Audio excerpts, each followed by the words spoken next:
temple of thy spirit. Let my spirit feel the warmth of your embrace. Let me be a holy habitation where your spirit is pleased to dwell. Oh Lord, I long to know your glory.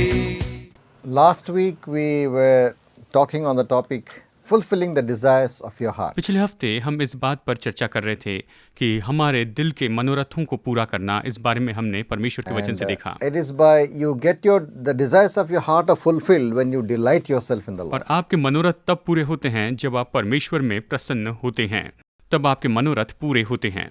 We saw how as a Christian as a person goes on in his life, he tends to become dry in his life. हमने ये भी देखा कि कैसे जैसे कोई मनुष्य विश्वास में आगे बढ़ता है तो वो अपने जीवन में सूखते चले जाता है, उसके अंदर सूखापन आता है। And he will find the Christian life a wearisomeness and a duty. और वो मसीह जीवन को मानो एक थकान वाले या ड्यूटी वाली बात जानता है, जैसे मानो ये बोझ का जीवन है, इस तरह की परिस्थिति बनी है। But when you delight yourself in the Lord, you are enjoying the presence of God day by day, increasingly enjoying His presence. लेकिन जब आप परमेश्वर की उपस्थिति में प्रसन्न होते हैं, दिनों दिन आप परमेश्वर की उपस्थिति में उसके आनंद को बहुतायत से महसूस करते चले जाते हैं। So you need to guard against that weariness of Christian walk. और इसलिए मसीह जीवन में जब आप चलते हुए जो थक जाते हैं, उसके बारे में आपको पूरी तरह से चौकस रहना है। If you notice that your life you are finding it's a duty to be a Christian, then check yourself and find out what you must do. यदि आप अपने जीवन में इस तरह से देखते हैं कि आपको मसीह विश्वासी होना तो मानो एक ड्यूटी हो गई है, तो निश्चय आपको जांचना होगा कि आप इस समय क्या कर रहे हैं, इसे परख ले। There is so much joy in the presence of God. परमेश्वर की उपस्थिति में बहुत बहुत आनंद है। If you're not experiencing that joy, then there are certain things that you need to change in your life. अगर आप उस आनंद का अनुभव नहीं कर रहे हैं तो निश्चय आपको अपने जीवन में कुछ बातों को बदलना ही होगा, ये बहुत जरूरी है। Because if all the time we are grumbling and mumbling and complaining, we won't get any blessings from the Lord. क्योंकि हर समय यदि हम केवल शिकायत करते रहते हैं, कुड़कुड़ाते रहते हैं, तो हम परमेश्वर की ओर से कुछ भी नहीं पाएंगे। We said that the delighting means to take pleasure in God, to enjoy and to love to be with to that person. That's called delighting. हमने यही कहा है कि परमेश्वर में वहाँ पर उपस्थिति में आनंदित होने का मतलब ये है कि उस व्यक्ति के साथ में, उसके साथ में रहने का आप आनंद उठाते हैं, उसमें बहुत ही आनंदित होते हैं। There are certain things we need to do to be able to delight ourselves in the Lord. परमेश्वर में प्रसन्न होने के लिए निश्चय हमें कुछ काम करना पड़ता है, कुछ हमें करना है। The Bible says in Psalm 37 verse 4, delight yourself also in the Lord and he shall give you the desires of your heart. भजन 37 वचन 4 कहता है, यहोवा को अपने सुख अमूल जान और वो तेरे मनोरथों को पूरा करेगा। इस तरह से वचन कहता है वो तेरे मन की इच्छाओं को पूरा करेगा। There are certain things which may not be in the will of God, he may not give you those desires. शायद कुछ इच्छाएं हों जो परमेश्वर की इच्छा में या परमेश्वर की योजना में ना हो, तो वो उन चीजों को आपको कभी नहीं देगा। But what is good and what is pleasing to him, he will surely give it to you. लेकिन जो भला है, जो उसे प्रसन्न करता है, वो तो अवश्य ही आपको देता जाएगा। So we saw how do you delight yourself in the Lord. तो हमने ये भी देखा है कि आप परमेश्वर में किस तरह से प्रसन्न हो सकते हैं। First thing we saw was have a thankful attitude. और पहली बात जो हमने देखी वो ये है कि हमेशा धन्यवादी ऐसे मनोदशा को आप रखते जाएं। Develop an attitude of thanking him for all the blessings he has given you. उसने आपको सारी जो आशीषें दी है, उन सभी बातों के लिए उसका धन्यवाद करना, उसके कृतज्ञ होना, ये बहुत ही जरूरी है। Learn to remember his blessings in the past also, what he has given you in the past. भूतकाल में उसने आपको क्या दिया है, भूतकाल की उनकी आशीषों को याद रखना भी आप सीख ले। Never forget his blessing. उसकी आशीषों को आप कभी न भूलें। And thank him for all that he has done in your life. और उसने आपके जीवन में जो भी किया उसके लिए उससे धन्यवाद देते जाएं। He has given you a good family. उसने आपको अच्छा परिवार दिया है। He may have given you a good spouse. शायद उसने आपको बहुत ही अच्छा जीवन साथी दिया है, अच्छा पति या पत्नी दी He है। has given you a job. उसने आपको नौकरी दी है। You have food to eat, clothes to wear. आपके पास पहनने के लिए कपड़े और खाने के लिए भोजन है। You have so many blessings. आपके पास में बहुत सी And आशीषें you should हैं। learn to thank Him for it. उसके लिए उसे धन्यवाद देना आप जरूर सीख ले। When you keep on thanking Him, when you have an attitude of thankfulness, जब आप उसे धन्यवाद देते जाएंगे, धन्यवाद की मनोदशा आप रखते चले जाएंगे, God will be happy to answer your needs. तो परमेश्वर आपकी सारी जरूरतों का उत्तर देने में बहुत बहुत आनंदित हो जाएगा, Because you're grateful to Him. क्योंकि आप उसके आभारी हैं। Or when you always complain and grumble, that means you're ungrateful. लेकिन जब आप हमेशा शिकायत करते रहते हैं, कुड़कुड़ाते हैं, तो इसका मतलब यह है कि आप आभारी नहीं, कृतज्ञ नहीं हैं। The second thing we saw, दूसरी बात जो हमने देखी थी, we saw that you must develop an attitude of worship. हमने ये देखा कि आपको आराधना करने की जो मनोदशा है उसे बढ़ाते जाना है। It's not the same as thanksgiving.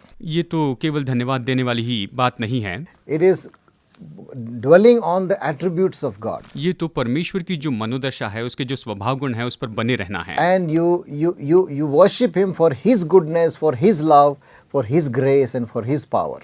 आप उसकी आराधना करते हैं, उसकी भलाई के लिए, उसके प्रेम के लिए, उसकी महानता के लिए, उसकी सामर्थ के लिए आप उसकी आराधना करते हैं। See, when you are a worshipper, देखिए, जब आप एक आराधक होते हैं, you will spend time thinking about His goodness and His greatness. आप समय बिताएंगे उसकी महानता, उसकी भलाई के बारे में सोचते हुए। Not only what He has done for you, उसने आपके लिए जो किया, केवल उसी के बारे में नहीं सोचते रहेंगे, but who He is, लेकिन वो कौन है सोचेंगे, how great He is, वो कितना महान है सोचेंगे, what a mighty creation He has made, उसने कितनी महान सृष्टि की है, इसके बारे में सोचते जाएंगे। what a love that He showed for us, हमारे लिए उसने कितना प्रेम दिखाया, सोचेंगे that He sent His only Son Jesus to die on the cross for us. कि उसने अपने इकलौते पुत्र यीशु को हमारे लिए मरने के लिए क्रूस के ऊपर में जाने के लिए दे What a दिया। grace that He has shown us to forgive our sins. हमारे पापों को क्षमा करने के लिए उसने कितना महान अनुग्रह दिखाया, कितना महान दिखाया That He has not only forgiven but forgotten about it. कि वो केवल हमें माफी नहीं करता, लेकिन उसके बारे में भूल भी जाता है। So when you think of these things, यानी जब आप इन बातों के बारे में सोचते हैं, you worship Him. तो उसकी आराधना करते जाते हैं। You say, what a great God you कहते are. हैं, प्रभु तो कितना महान है, Lord, you're a wonderful God. प्रभु तो सच में बहुत अद्भुत परमेश्वर है। And you learn to worship Him day by day, every time. आप दिनों दिन और हर समय उसकी आराधना करना सीखते चले जाते हैं। And what's the best thing you can do as a worship to और Him? उसके लिए आराधना के रूप में आप सबसे महान और सबसे उत्तम बात क्या कर सकते हैं? In the book of Romans chapter 12 verse 1, Romeo की किताब अध्याय 12 वचन 1 में हम इस तरह से देखते हैं, the New Living Translation says it like this. और न्यू लिविंग ट्रांसलेशन कुछ इस तरह से बताता है, Dear brothers and sisters, I plead with you to give your body to God because of all that He has done for you, and let it be a living and holy sacrifice, the kind that He will find acceptable. This is truly the way to worship Him. प्यारे भाइयों और बहनों, मैं तुमसे विनती करता हूँ कि तुम अपने शरीर को परमेश्वर को दो, क्योंकि यही तो उसे प्रसन्न करता है, क्योंकि उसने तुम्हारे लिए सब कुछ किया है, और ये तुम्हारे लिए जीवित और पवित्र बलिदान हो, और इस तरह से ये बलिदान हो जिसे वो ग्रहण योग्य पाए, और यही तो उसकी सच्ची सेवकाई है। The last part of that verse in New Living Translation says, this is truly the way to worship Him. और लिविंग ट्रांसलेशन में ये अंतिम भाग कहता है कि उसकी आराधना करने का यही सच्चा तरीका है। When you give your life to Him as a living sacrifice. जब आप अपना जीवन उसे देते हैं एक जीवित बलिदान के रूप में, यही महान सेवा है। When you give your desires and ambitions, leave it at Him and say, Lord, I will follow you. और जब आप अपनी इच्छा और अपनी मनसा को उसके सामने रख देते हैं, कहते हैं, प्रभु मैं इन्हें तेरे सामने रखता हूं और मैं तेरी इच्छा के अनुसार ही चलते चले I जाऊंगा। give my life to you. मैं अपना जीवन तुझे देता हूँ। All my talents you've given me, I want to use it for your जो kingdom. भी योग्यता तूने मुझे दी है, मैं तेरे राज्य के लिए इसका उपयोग करना चाहता हूँ मेरे प्रभु। तेरे राज्य के लिए मैं इसका उपयोग करना चाहता हूँ। That is the true worship you can give और Him. यही तो वो सच्ची आराधना है जो आप उसे दे सकते हैं। We come to the third thing that we can do. और फिर ये तीसरी बात आती है जो कि हम लोग कर सकते हैं। The third way we can delight ourselves in Him. तीसरा तरीका जिससे हम उसमें प्रसन्न हो सकते हैं। तीसरा तरीका, Because when you learn to delight yourself in Him, He will give you the desires of your क्योंकि heart. जब आप उसमें प्रसन्न होना सीख जाते हैं तो फिर वो आपके मनोरथों को पूरा करेगा, इच्छा पूरी करेगा। Write these things आप down इन सभी बातों को लिख लीजिए and practice it. और इसका अभ्यास करते जाएं। The third thing you can do और is तीसरी बात जो आप कर सकते हैं, appreciate the work, the creation, the work of His Srishti hands. जो उसके हाथों की रचना है उसकी आप सराहना करते जाएं। You know, we get so used to seeing the creation and the beautiful things God has made, we don't even appreciate it. देखिए, परमेश्वर ने जो सुंदर सृष्टि की है, जो अद्भुत बातें बनाई हैं, उसे हम देखने के आदी हो गए हैं कि हम उसकी कभी सराहना भी नहीं करते हैं। I've been working in the land of Kashmir for many years मैं now. पिछले कई साल से कश्मीर के इस प्रांत में काम कर रहा हूँ। मैं यहाँ काम करता हूँ The scenery is very beautiful यहाँ there. की जो सिनहरी है ये तो बहुत बहुत सुंदर है। When I leave my house and just travel 10 minutes from my house in the vehicle, I'll be in the mountains and the rivers and beautiful. जैसे मैं अपने घर से बाहर निकलता हूँ और गाड़ी से बस 10 मिनट की दूरी पर जाता हूँ तो बहुत ही सुंदर नज़ारा मुझे देखने को मिलता है। You come out of the city and all the buildings and you come into the open beauty of the creation. जैसे हम शहर से बाहर आते हैं, जो बड़ी बड़ी बिल्डिंग है उस क्षेत्र से बाहर आते हैं तो बाहर आते ही बहुत सुंदर नज़ारा देखने को मिलता है। Before I went to Kashmir, I thought, oh, every day I'll be singing how great thou Kashmir art. में आने के पहले मैं सोचता था हर दिन मैं गाऊंगा परमेश्वर तेरी सृष्टि कितनी महान है, तूने कितना महान काम किया है। But even after going there, after enjoying the beauty, after some time, it became you forgot about to appreciate the creation. लेकिन वहां पर जाने के बाद उस सुंदरता का आनंद उठाने के बाद में परमेश्वर की सुंदर सृष्टि की सराहना करना मानो मैं पूरी तरह से भूल गया। Every day you see the mountains with the snow, it becomes like part of the scenery. You don't even think about it. हर दिन सुबह बर्फ के पहाड़ वहां पर देखना है तो ऐसा लगता है ये सिनरी का भाग है, इसके बारे में आप कुछ भी नहीं सोचते हैं। हर दिन आप उसे देखते चले जाते हैं तो आपको उसकी सराहना करना नहीं लगता है। And you see the beautiful rivers from the snow, melting snow, and you don't even think how beautiful it is. You just forget about it. पहाड़ पर सामने बहुत ही सुंदर बर्फ होती है और जब धूप के कारण बर्फ पिघलती है उसके बाद में जो नदियां बहने लगती है ये सब कुछ बहुत ही सुंदर होता है। But then I said, no, I must start worshipping him, appreciating what he has done. फिर मैंने सोचा नहीं, मुझे उसकी आराधना करनी चाहिए, जो कुछ भी उसने किया है उसके लिए मुझे उसकी सराहना करनी चाहिए। In Hyderabad, in South India, you may not see all those mountains. Hyderabad में दक्षिण भारत में आप इन सारे सुंदर पहाड़ों को न देख पाए, आप नहीं देख पाते हैं। You only see buildings and dust and all the things. हम केवल यहाँ पर बड़ी बड़ी बिल्डिंग और उड़ने वाली धूल देख पाते हैं। Even here you can look at the creation, the stars and the moon and the sun, and you say, what a wonderful things you have done. लेकिन यहाँ पर भी आप चांद, सूरज और तारों को देख सकते हैं और आप कह सकते हैं कि देखो परमेश्वर ने कितना सुंदर सब कुछ बनाया है, परमेश्वर की सृष्टि कितनी अच्छी है, इस तरह से कह सकते हैं। And whenever you go on holidays and you see the beautiful scenery in the holidays, enjoy it and appreciate him for it. जब भी आप छुट्टियों पर जाते हैं, सुंदर सिनहरी देखते हैं तो निश्चय आप उसका आनंद उठाएं, परमेश्वर की सराहना करते जाएं, परमेश्वर की आराधना करते जाएं। Not only when you see the mountains and the rivers in Kashmir, but anywhere you learn to appreciate the creation of God. केवल कश्मीर के पहाड़ और वहाँ की नदियों को देखकर ही आप उसकी सराहना न करें, लेकिन आप जहाँ भी जाते हैं वहाँ पर परमेश्वर की स्तुति और आराधना करते जाएं, प्रभु के नाम की महिमा करते जाएं। In the book of Psalms chapter 8 verse 3, भजन संहिता अध्याय 8 वचन 3 में बाइबल कहती है, it says, when I look at the night sky and see the work of your fingers, the moon and the stars that you set in places, what is man that you should think about him, or human beings that you should even care for them? जब मैं आकाश को जो तेरे हाथों का कार्य है और चंद्रमा और तारांगण को जो तूने नियुक्त किए देखता हूँ, तो फिर मनुष्य क्या है कि तू उसका स्मरण रखे और आदमी क्या है कि तू उसकी सुधि ले। भजन संहिता 8, 3 और 4 इस तरह से कहता है। You know, when we look at the animals, the birds, the flowers, the butterflies, and so many things we see, let us just appreciate God for what he has done. और देखिए जब भी हम इन सृष्टि की चीज़ों को देखते हैं, जैसे कि तितली हो गई, पक्षी हो गए, जानवर हो गए, इन्हें देखते हैं तो आइए हम परमेश्वर की सराहना करना यहाँ पर सीख जाएं। सृष्टि के लिए परमेश्वर की हम स्तुति करते जाएं। And also remember, the people also God has created. साथ ही याद रखिए कि लोगों को भी परमेश्वर ने ही बनाया है। Often we only end up cursing them. Oh, useless fellow, idiot. Don't speak those things. हम कई बार उन्हें कोसते रहते हैं कि तुम बेकार हो, तुम बेवकूफ़ हो, इस तरह से ऐसी बातें आप बिल्कुल न करते जाएं। Appreciate the people God has made. परमेश्वर ने जिन लोगों को बनाया है उन लोगों की आप सराहना करते चले जाएं। Oh, sometimes they may be bad people. कई बार हो सकता है कि वो लोग बुरे लोग हो, Sometimes they'll irritate you.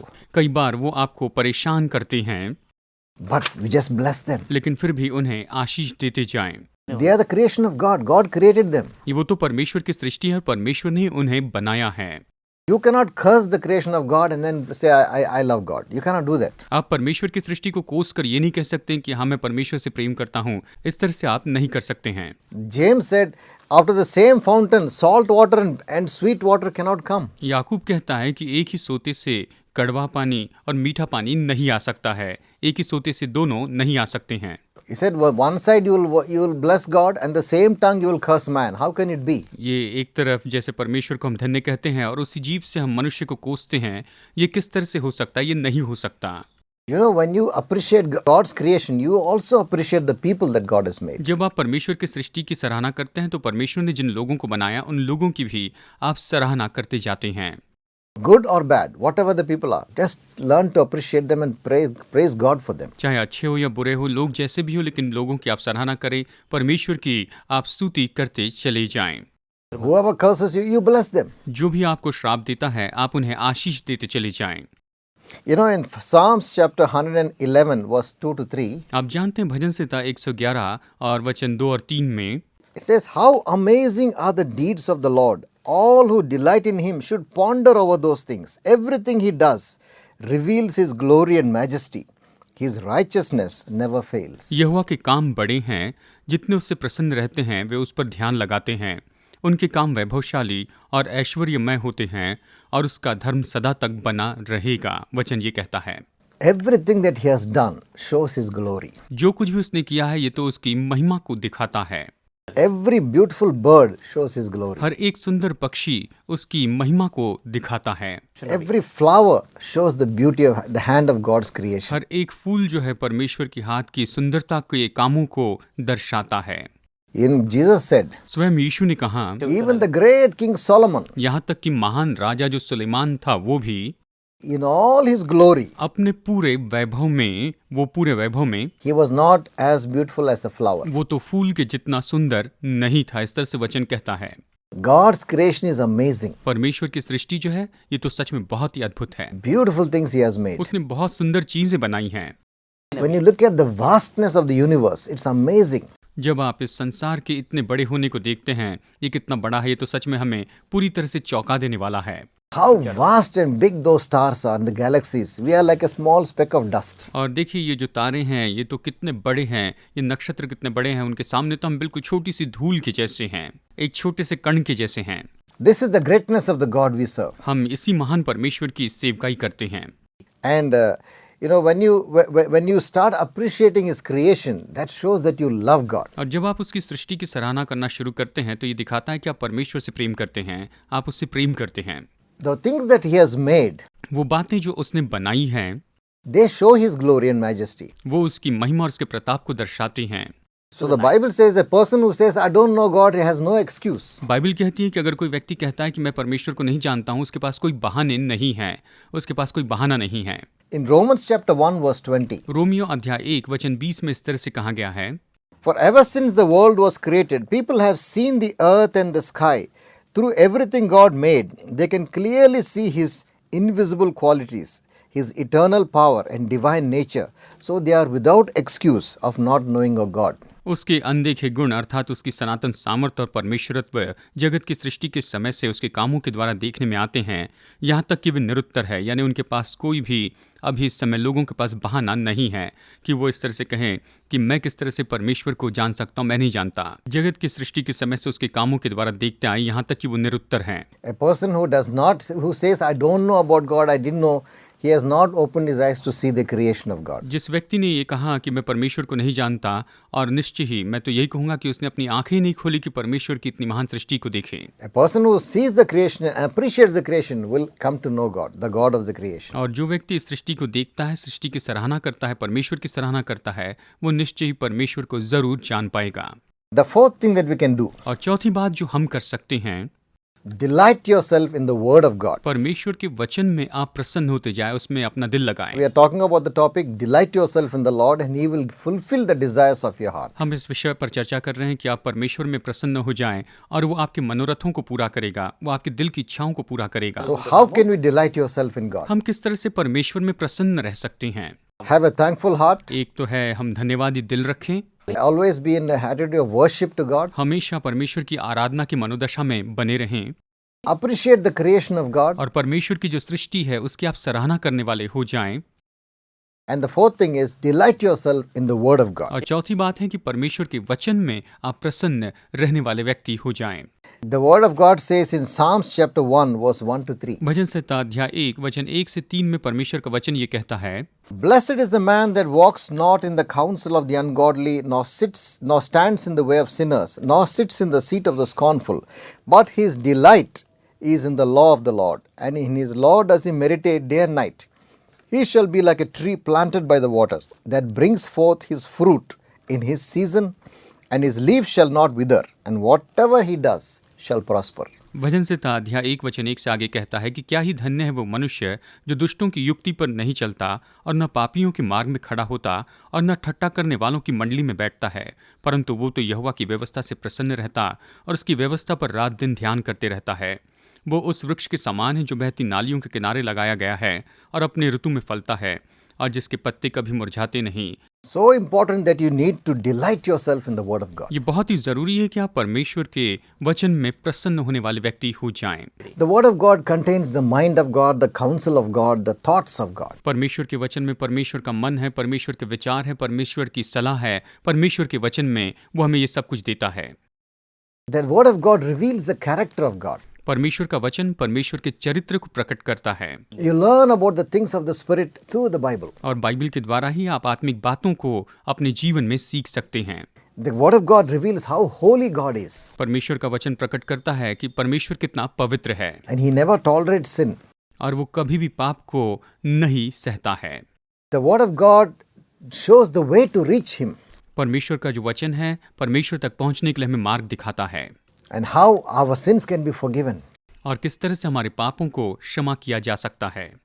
The Word of God teaches you all about heaven. परमेश्वर का वचन हमें स्वर्ग के बारे में सारी बातें सिखाता है। What a wonderful place it is. ये सच में कितनी अद्भुत और सुंदर जगह है। The Word of God gives you hope that you'll be going to that place. परमेश्वर का वचन हमें आशा देता है कि निश्चय ही हम ऐसी जगह पर जाने वाले हैं। Many times you find that after some years of Christian life, to read the Bible becomes so dutiful and tiring. आप मसीह विश्वासी होने के बाद में कई साल बाद आपको ऐसा लगता है ओ बाइबल पढ़ना तो सच में थका देने वाली बात है और ये हमारी ड्यूटी है, इसलिए हमें पढ़ना ज़रूरी है। We'll do everything and do all the work, and the last when we are tired about to sleep, then we'll open the Bible and read something. Half asleep we'll read something. और हम सब कुछ काम करते हैं, सारे काम करने के बाद में जब बिल्कुल सोने का समय आता है तब बाइबल खोलते हैं और आधी नींद में मानो परमेश्वर का वचन पढ़ने लगते हैं। And we'll half eyes are closed and we are nodding and struggling to read one few verses because you are so tired at the end of the day. और फिर आपकी आंखें आधी बंद हो जाती हैं, नींद आती रहती है, आप झपकियां लेते हैं और बाइबल पढ़ना भी मुश्किल होता है क्योंकि दिन भर के काम से आप पूरी तरह से थक चुके होते हैं। आपके लिए एक दो वचन पढ़ना भी बहुत मुश्किल होता है। That's not the way to enjoy the Word of God. ये तरीका नहीं है कि आप परमेश्वर के वचन का आनंद उठाएं। When I wake up in the morning, I spend time with the Word of God, enjoy the Word of God. जब मैं सुबह उठता हूँ परमेश्वर के वचन के साथ समय बिताता हूँ, इसका मैं आनंद उठाते चले जाता हूँ। I make it a point to wake up early because I'm very busy in the day. और मैंने इस बात को निश्चित किया है कि मैं सुबह जल्दी उठूंगा क्योंकि दिन भर के काम में बहुत ही व्यस्त हो जाता हूँ। As a doctor, I'm very busy in the hospital. मैं एक डॉक्टर हूँ इसलिए हॉस्पिटल में बहुत ही व्यस्त हो जाता हूँ। So I have to get up very early in the morning. इसलिए मुझे सुबह सुबह जल्दी उठना पड़ता है। I set my alarm and keep it far away from the bed. मैं अपने अलार्म को सेट करता हूँ और बिस्तर से उसे बहुत दूर रखता हूँ, हाथ से दूर रखता हूँ। If the alarm is right next to your pillow, you'll just switch out off and sleep again. अगर आपका अलार्म पिलो के पास में ही है तो जल्दी से आप उसे बंद कर देंगे और फिर से सो जाएंगे, इसलिए दूर I रखता keep हूँ। it far away, so I have to get out of the bed and go to the alarm to switch it off. मैं अलार्म को दूर रखता हूँ ताकि मुझे बिस्तर से उतर कर उसे बंद करने के लिए जाना पड़ता है। Because I want to spend time with the Word of God. क्योंकि मैं परमेश्वर के वचन के साथ समय बिताना चाहता हूँ। I want to spend time in worshiping the Lord. प्रभु की आराधना में मैं समय बिताना चाहता हूँ। 5 o'clock in the morning, I get up. सुबह सुबह 5 बजे मैं उठ जाता There are हूँ। many people who get up even before that. Wonderful. कुछ लोग तो इससे भी पहले उठते हैं, बहुत ही अच्छी बात है, ये बहुत अच्छा है। But take time in the morning before you start all the busy day. Spend time with the Word of God. Enjoy the presence of God. लेकिन आप अपने दिन भर के व्यस्त समय में से समय निकालें, सुबह सुबह के समय आप अपने समय को परमेश्वर के साथ में बिताते चले जाएं। When you thank and worship God and study the Word of God in the morning, the whole day is beautiful. जब आप सुबह के समय परमेश्वर का धन्यवाद करते हैं, उसकी आराधना करते हैं, उसके वचन को पढ़ते हैं, तो आपका पूरा दिन आशीष का होता है। God's blessings will be upon your day. परमेश्वर के जो आशीर्वाद है वो आपके दिन पर होते हैं And what you do will be a blessing to many people. और आप जो भी करेंगे ये बहुत से लोगों के लिए आशीष का कारण होगा।